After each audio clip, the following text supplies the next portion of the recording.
అది అర్థం చేసుకుంటే మీ ఊరికి మంచి జరుగుతుంది. ఉండని లోపల పెట్టుకోండి, అభిమానం బయటికి చూపెట్టకండి.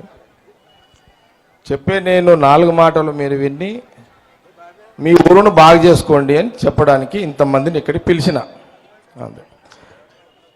ముఖ్యంగా సమావేశం ముందు స్టార్ట్ కాకముందు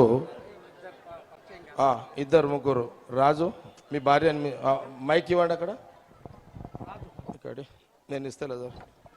చెప్పు రాజు, నువ్వే చెప్పేసి. మామిడి ఏం రాజు అంటారు పేరు చెప్పు చెప్పు. పులిమామిడి మమత రాజు, 12వ వార్డు కౌన్సిలర్ అభ్యర్థి. బస్తీ పేరు పాతకేరి. ఓకే. ఇంకా ప్రేమ్ చెప్పు. కూర్చో అంజనేయులు, నువ్వు కూర్చో. బిట్ల నిఖితా ప్రేమ్, 18వ వార్డు లోపలికోట పిట్టలకేరి. గుడ్. ఇంకెవరు? అక్కడి కూర్చోమ్మా, నువ్వు కూర్చో. నరసింహులు గౌడ్, గురునాథ్ కాలనీ, 10వ వార్డు. ఓకే రైట్, ఇక్కడ ఇచ్చాను. ముందుగా మున్సిపల్ చైర్మన్ క్యాండిడేట్ని పరిచయం చేస్తున్నా. మీరు 26 బస్తీలలో కాంగ్రెస్ పార్టీకి సంబంధించిన 26 మంది కౌన్సిలర్లను కాంగ్రెస్ పార్టీ నిలబెట్టింది సదాశివపేట పట్టణంలో. వాళ్ళందరూ కూడా అభ్యర్థులందరూ కూడా మీ అందరు కూడా తెలుసు, ఊరేగింపులుగా వచ్చారు. వీళ్ళందరూ మీ ఇంటికి వస్తున్నారు, కలుస్తున్నారు, మీతో మాట్లాడుతున్నారు. సరే, వీళ్ళతో పాటు అనేక మంది నాయకులు కూడా అభ్యర్థులు మీ ఇళ్ళలోకి వస్తారు. అందరి మాట మీరు వినాల్సిందే. మీరు ఓటర్సు, మీరు అందరి మాట వినాల్సిందే. అభిప్రాయం మీరు రేపు తీసుకుంటారు అందరూ. నిన్నటిదాకా అందరు దుకాణాలు అయిపోయినాయి, ఈరోజు నాది అంతే లాస్ట్. నిన్న 2 పార్టీలది అయిపోయింది, ఈరోజు కాంగ్రెస్ పార్టీది లాస్ట్.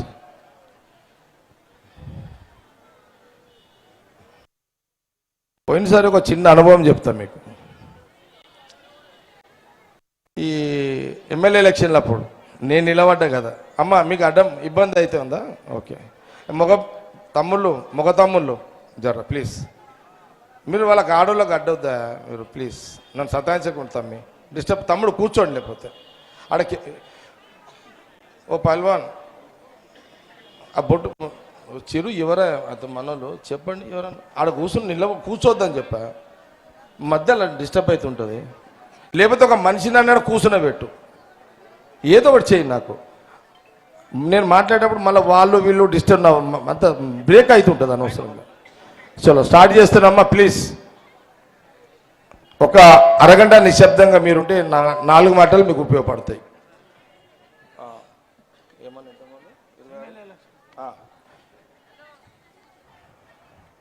సరే, అది వదిలే, ఇప్పుడు ఏదో చెప్దాం అనుకుని వద్దు ఇప్పుడు అది.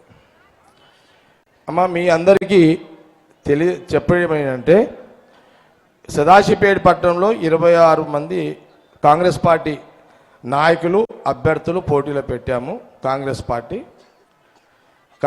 పార్టీ పక్షాన మీ 26 వార్డుల్లో కాంగ్రెస్ పార్టీ అభ్యర్థులందరినీ కూడా సదాశివపేట పట్టణ ప్రజలందరూ మీరందరూ కూడా గెలిపించుకుంటారని నేను ఆశాభావాన్ని వ్యక్తపరుస్తున్నా. మీరందరూ కూడా గెలిపించుకుంటారని. గెలిపించుకుంటే లాభాలు ఏంటి అని మీకు చెప్తా. లాభాలు ఏంటి గెలిపించుకుంటే? నంబర్ వన్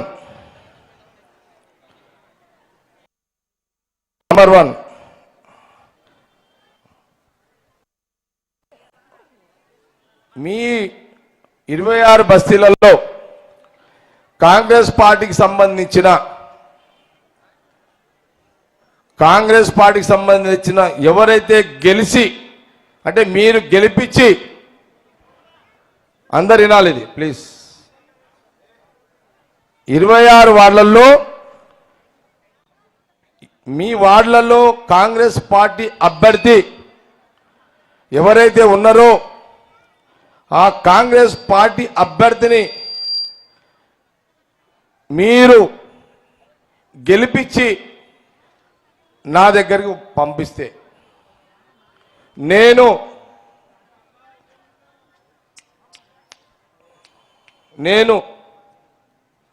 నువ్వేం మాట్లాడితే ఎట్లా ఊకో. నేను మళ్ళీ నండమ్మా 26 మంది కాంగ్రెస్ అభ్యర్థులను మీ వార్డు నుంచి కౌన్సిలర్గా కాంగ్రెస్ కౌన్సిలర్ని గెలిపించి ఆ వార్డు కౌన్సిలర్ కాంగ్రెస్ నాయకుడు గెలిపించుకొని మీరు వార్డు ప్రజలు నా దగ్గరకు వస్తే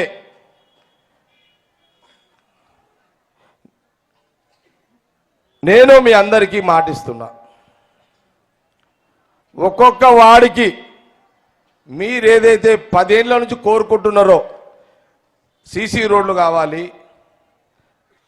మోరీలు కట్టాలి, మహిళా గ్రూపులకు మీ బస్తీలలో భవనాలు కావాలి, ఇంకా వగేరా వగేరా వగేరా. ఓకే, ఇవన్నీ కావాలంటే మీ వార్డ్ కౌన్సిలర్ ఎవరైతే మా నాయకుడు ఉన్నాడో ఆయన గెలిపించుకొని మీరు నా దగ్గరకు వస్తే ఆ వార్డుకి 8 కోట్ల రూపాయలు సీఎం రేవంత్ రెడ్డి గారు చెప్పి ఇప్పిస్తా. సీఎం రేవంత్ రెడ్డి గారికి చెప్పి ఇప్పిస్తా. జిల్లా మంత్రి గారు దామోదర్ గారికి, మా వివేక్ మినిస్టర్ గారికి, వారికి చెప్పి సీఎం రేవంత్ రెడ్డి గారికి చెప్పి మీకు వాడికి 8 కోట్లు